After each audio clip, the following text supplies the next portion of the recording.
গীবত করা যেরকম গুনাহ, গীবত শোনাটাও গুনাহ। ভাইরে, আমলনামা বরবাদ হয়ে যাচ্ছে। কিয়ামতের ময়দানে যখন দেখবেন হাজার হাজার গীবতের মামলার আসামি, একটা গীবতের বিচার হওয়া ছাড়া পাও নাড়াতে পারবেন না ভাই। সেদিন আফসোস করবেন, আল্লাহর কসম, একটা গীবতের গুনাহ আমলনামা থেকে মুছতে পারবেন না। কিন্তু দুনিয়াতে এখনো সুযোগ আছে। আসুন আমরা প্রতিজ্ঞা করি, গীবতের ভয়াবহতা জানার পর চেষ্টা করি দূরে থাকার, কিন্তু কিছুদিন পর আবার গীবত হয়ে যায়। এখন গীবতের তওবা কিভাবে করব? এর থেকে দূরে থাকার উপায় কি? আপনারা গীবত কাকে বলে চিনেন তো? নবী সাল্লাল্লাহু আলাইহি সাল্লাম বলেছেন, আতাদরুনা মাল গীবাহ, তোমরা কি জানো গীবত কাকে বলে? সাহাবীরা বলেছেন নবী সাল্লাল্লাহু আলাইহি সাল্লামকে, আল্লাহ এবং তার রাসূল ভালো জানেন। নবী সাল্লাল্লাহু আলাইহি সাল্লাম গীবতের সংজ্ঞা দিচ্ছেন যে গীবত হলো যিকরুকা আখাকা মা ইয়াকরাহুহু, তুমি কারোর পিছনে যদি এমন কিছু বলো যেটা তার সামনে বলে সে মনে কষ্ট পাবে, এর নাম গীবত। এখন একটা মানুষের সামনে বললে সে মনে কষ্ট পাবে, এটা তার পেছনে বলতেছেন, লোকটা এখানে নাই, তার অগোচরে আরেকজনের কাছে বলতেছেন, এটার নামে কি? গীবত। এখন যদি সেই দোষটা তার মধ্যে থাকে তাহলেও কি গীবত হবে? কি বলেন? গীবত হবে। আমাদের দেশে যারা গীবত করে, সবাই কম বেশি গীবত অনেক সময় হয়ে যায় আমাদের দ্বারা, আল্লাহ আমাদের মাফ করুক। গীবত করার ক্ষেত্রে কিছু লোক আছে যারা গীবত করে, গীবত করার সময় শয়তান তাদেরকে একটা মাসআলা সাপ্লাই করে। কি সাপ্লাই করে? একটা মাসআলা। কোন মুফতি সাহেব দেয় না, কে দেয়? শয়তানে। মাসআলাটা কি জানেন?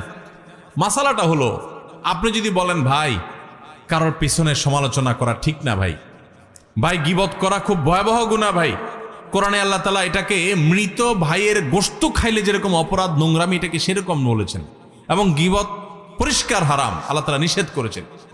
আপনি আরেকজনের গীবত করেন না, এটা বললে তখন ওই লোকরে শয়তান ওহী করে, শয়তান তার মাথায় দেয় বুদ্ধি, সে তখন জবাব দেয়, দেখেন ভাই আমি যেটা বলতেছি সত্য বলতেছি, আমি কোনো উল্টাপাল্টা মিথ্যা কথা বলতেছি না, আপনি চেক করে দেখেন। সে গীবতের সংজ্ঞা হয়তো জানে না, আর নাহলে শয়তান তারে দিয়া এই ভুল মাসালা দেওয়াইছে। আরেকজনের পেছনে আপনি কোনো কথা বললেন, যে কথাটা সত্য, কিন্তু তার সামনে বললে সে কষ্ট পাবে, এটা সত্য হওয়া সত্ত্বেও কি হবে? গীবত হবে। আর যদি ডাহা মিথ্যা কথা বলেন আরেকজনের নামে তার পিছনে, তাহলে তো সেটা মিথ্যা অপবাদ, ওটা তো গীবতের চাইতে আরো ভয়াবহ। আবার শয়তান আরেকটা মাসালা শিখায় দেয় যারা গীবত করে তাদেরকে, সেটা কি জানেন? সেটা হলো, বলে যে ভাই যদি নিষেধ করে ভাই কারোর পিছনে সমালোচনা করা উচিত না, বলে যে ভাই আমি তার সামনেও বলতে পারবো, এরকম বেটাগিরি দেখায় না কিছু লোক? তো বলতে হবে, আপনি যদি এত বড় বেটাগিরি দেখেন না মানুষ হন, আপনি যদি এত বড় বেটাগিরি দেখানো মানুষ হন, তাহলে তার সামনে গিয়ে বলেন, পিছনে কেন বলতেছেন? ইসলাম বলে মানুষের প্রশংসা হবে পেছনে, আর তার ভুল ত্রুটির সমালোচনা হবে তার সামনে। ভালো করে শুনেন, মানুষের প্রশংসা করতে হবে পিছনে না সামনে? পিছনে। সামনে প্রশংসা করা যাবে, এইটা যেই মাহফিলে বসে বলতেছি, এই মাহফিলের স্টেজেই হয়তোবা, আমার নামার আগে খুব একটা বলে নেয় আজকে, বিভিন্ন মাহফিলে যেটা হয় যে বক্তারে বসায় রেখা পোস্টারে 5 মাইল লম্বা তার প্রশংসা লেখে, আছে না নাই? আলেম কুলের শিরোনবী মণি, কামেলে মোকাম্মাল, অমুকে তমুক, 3 মাইল লম্বা প্রশংসা লেখে। শুধু লিখলে হইতো, ওখানে আবার হুজুরের বসায় বসায় পাম্পটি দেয়, আছে না নাই? কি ওয়াজ মাহফিল এগুলা? এই ওয়াজ মাহফিল থেকে মানুষ কি ইসলাম শিখবে যে ওয়াজ মাহফিলে ইসলাম নষ্ট করা হয়, ধ্বংস করা হয়? মানুষের সামনে প্রশংসা করা পরিষ্কারভাবে হাদিসে নিষেধ। কারণ বসে বসে প্রশংসা শুনলে যে কোনো মানুষ কি করে? ফুলে। কি হয়? ফুললে বেশি অহংকারী হয়ে যায়, সে ধরাকে সরা জ্ঞান করে, সে মানুষকে মানুষ মনে করে না। এটা মানুষের, প্রত্যেকটা মানুষের ভিতরে হয় কম বেশি। আপনি যদি বলেন না আমারে বাতাসে ধরে না, আপনি এটা ভাব নিছেন। বাতাসে ধরে না এমন কোনো মানুষ নাই।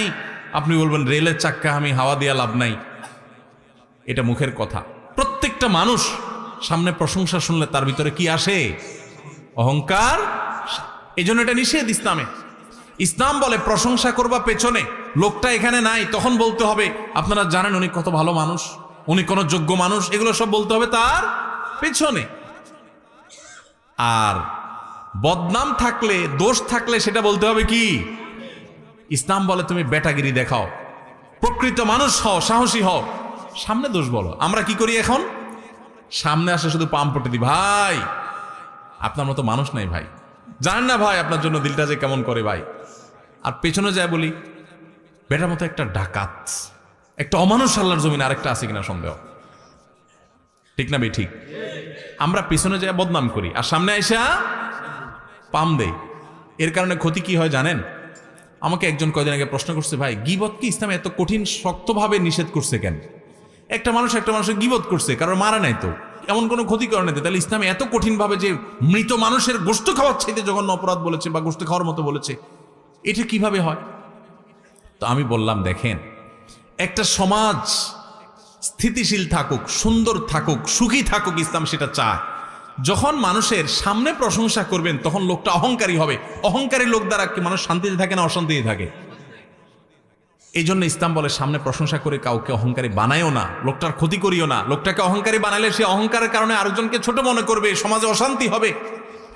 লোকটার প্রশংসা যদি তার পেছনে করো তাহলে লাভ হবে কি?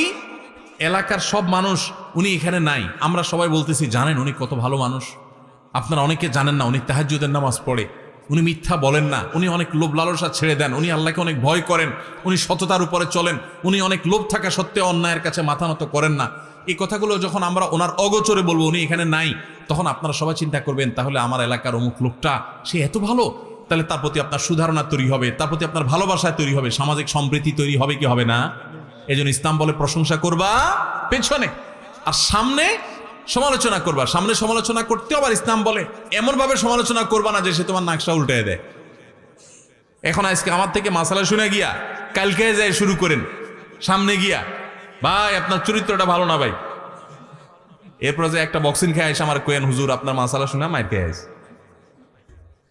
আপনারা এইভাবে উল্টা পাল্টা সমালোচনা করতে বলে না ইসলাম। সুন্দর করে বিনয়ের সাথে সামনে পারলে বুঝবেন, ভাই আপনি যে মনে কিছু না করেন ভাই একটা কথা বলতে পারি, কারোর সামনে না, সেটাও মানে ওনার সামনে শুধু, আর কেউ না, লোকের সামনে লজ্জা দেওয়া যাবে না। কি হয়েছে ভাই? ভাই আপনি মনে কিছু করেন না, আপনার এই কথাটা ভাল লাগে না, আপনি বিভিন্ন সময় বলেন, আমার কথা ভুল হলে মাফ করে দিয়েন ভাই, আপনি একা একা চিন্তা করে দেখেন। এভাবে যদি আপনি একটা মানুষকে বলেন, সে কি রাগ করার কথা? হয়তো মুখটা একটু কালো হয়ে যাবে, কিন্তু সে আপনার উপরে চড়াও অন্তত মায়ের অন্তত খাবেন না। এরপরে অগোচরে যায় সে চিন্তা করবে ঠিকই, উপর দিয়া মুখ যতই কালো হোক চিন্তা করবে লোকটা বলছে আসলেই আমার সমস্যা আছে কিনা। তাহলে এই লোকটার সামনে আপনি তার দোষের কথা বলার কারণে তার দোষটা দূর হবে, আত্মসমালোচনা করবে, সমাজ সুন্দর হবে, খারাপের পরিমাণ সমাজ থেকে দূর হবে, ঠিক না বে ঠিক? এই জন্য ইসলাম বলছে, আল্লাহ নির্দেশ হলো গীবত এটা হারাম। আল্লাহ তাআলা আমাদেরকে গীবত থেকে বেঁচে থাকার তৌফিক দান করুন। এখন প্রশ্ন হলো, এই গীবত থেকে, এটা থেকে বেঁচে থাকার জন্য আমি কি করব, বা আগে গীবত করে ফেলেছি সেগুলো কি করব? কোনো মানুষের গীবত করে ফেললে আল্লাহর কাছে তার জন্য মাপ চাইবেন। আমি ওনার গীবত করে ফেলছি এক্সাম্পল স্বরূপ, তাহলে আমি বলবো ওনার কথা, আল্লাহ আপনি ওনাকে মাফ করে দেন, ওনার ভুল ত্রুটি ক্ষমা করে দেন, ওনার রুটি রুজিতে বরকত দান করেন, ওনার জন্য বেশি বেশি দোয়া করবেন। এটা গীবতের কাফারা ইনশাআল্লাহ। আরেকটা হলো, গীবত হয়ে গেছে, তওবা তো করবেন, এই লজ্জিত আল্লাহর কাছে মাপ চাইবেন। গীবত হয়ে গেছে, এই লোকটার যাদের সামনে বদনামি করছেন তাদের সামনে আবার যাইয়া পারলে তার সুনাম যেটা তার মধ্যে আছে, মিশামিশি না, সেটা আবার বলবেন যে ভাই লোকটার কিন্তু একটা ভালো গুণ আছে, ওই দিন তো আমি একটা খারাপ কথা বলছি, তার কিন্তু ভালো কিছু জিনিস আছে, লোকটা কিন্তু এই দিকটা ভালো, সে কিন্তু ভাই কখনো কারোর সাথে রাগারাগি করে না, গালাগালি করে না, সে কিন্তু ভাই নামাজ ছাড়ে না, সে ভাই কারোর হক কিন্তু মারে না। তাহলে এটা কিছুটা হলেও তার ক্ষতিপূরণ হবে। আর যদি সুযোগ থাকে তার কাছে মাপ চাওয়ার, একান্তে ভাই মনে কিছু করেন না, আপনার পেছনে আপনার একটু বদনাম করে ফেলছি, কি করছি আর জিজ্ঞাসা করেন না, আমার অন্যায় হয়ে গেছে ভাই, আমারে মাফ করে দেন। যদি মাপ চাওয়ার সুযোগ থাকে চাইেন। আবার এটাও যাত্রার কাছে চাইেন না, যাত্রার কাছে চাইতে যাবেন কলারটা ধরে আগে টান দিয়ে বলবে কি বলছো আগে সেটা কো, বদনামি করে মাপ চাইতে এসেছ চান তো আমার কি বদনামি করছো সেটা কো। এবার তখন চিন্তা করবেন ছেড়ে দে, আমার কেন্দ্রে বাসি, মাপ চাওয়ার দরকার নেই, আমার ছেড়ে দে। তো এই জন্য এটা বুঝতে হয় যে কোন ব্যক্তি এটা বললে মাইন্ড করবে না, রাগ করবে না, তাকে বলবেন। আর যদি বললে উল্টা রাগ করবে না হয়, তাহলে তার বলার দরকার নেই, আল্লাহর কাছে ইস্তেগফার করবেন এবং অন্য কাফারাগুলো আদায় করবেন। আল্লাহ আমাদের সবাইকে গীবতের গুনাহ থেকে বেঁচে থাকার তৌফিক দান করুন। গীবত থেকে বাঁচার জন্য কি করতে হয় জানেন? পরিবেশ থেকে বাঁচতে হয়। আমি যখন মাদ্রাসায় পড়ি, অনেক ছোট ছিলাম, দাড়ি গজায় নাই তখন, চট্টগ্রামে হাটাজারি মাদ্রাসায় পড়ি, আমার মনে আছে আমার এক ছাত্র ভাই ছিলেন, কুমিল্লা বাড়ি, নাম আব্দুল কাইয়ুম। জানি না কোথায় আছে, কি করে, কোনো যোগাযোগ নাই, কিন্তু আমার খুব কাছের ছাত্র ভাই ছিলেন, একই ক্লাসে আমরা পড়তাম। তো আমার সেই ক্লাসমেটটা খুব মোত্তাকি পরহেজগার ছিল, অনেক বেশি মোত্তাকি পরহেজগার। এ আল্লাহর বান্দা, আমার এখনো মনে আছে যে ছাত্রদের মধ্যে দু চারজন একসাথে হইলে আরেকটা ছাত্রের ব্যাপারে অনেক সময় সমালোচনা হয়, গীবত হয়। কারণ গীবতটা তো শয়তান এখন আমাদের কাছে ঘি ভাত করে দিছে। গীবত এখন কি হয়ে গেছে? ঘি ভাত।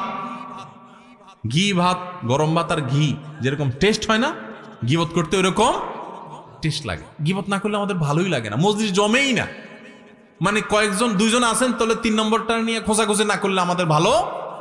শয়তান এরকম করে ফেলছেন আমাদের কাছে।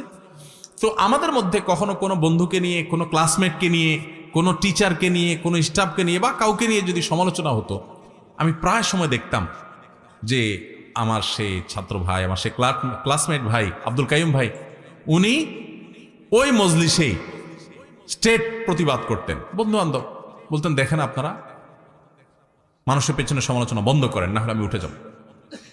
বন্ধ যদি করতো তো ভালো, না করলে সে কানে হাত দিয়ে উঠে চলে যেত, এবং প্রায় দিন এই কাজটা করত। তখন আমার মধ্যে এক ধরনের প্রেরণা জাগ্রত হতো যে মাশাআল্লাহ, হারাম থেকে বাঁচার জন্য কত চেষ্টা। তো যে ভাই প্রশ্ন করেছেন, এবং যারা অনেকে, গীবত করা যেরকম গুনাহ, গীবত শোনাটাও গুনাহ। এজন্য যে মজলিসে থাকবেন, গীবত শুরু হলে সেখান থেকে সরে যাবেন। পারলে সেখানে গীবত বন্ধ করবেন, আর না হলে নিজে সরে যাবেন, শুনবেন না। ভাইরে, আমলনামা বরবাদ হয়ে যাচ্ছে। কিয়ামতের ময়দানে যখন দেখবেন হাজার হাজার গীবতের মামলার আসামি, একটা গীবতের বিচার হওয়া ছাড়া পাও নাড়াতে পারবেন না ভাই। সেদিন আফসোস করবেন, আল্লাহর কসম, একটা গীবতের গুনাহ আমলনামা থেকে মুছতে পারবেন না।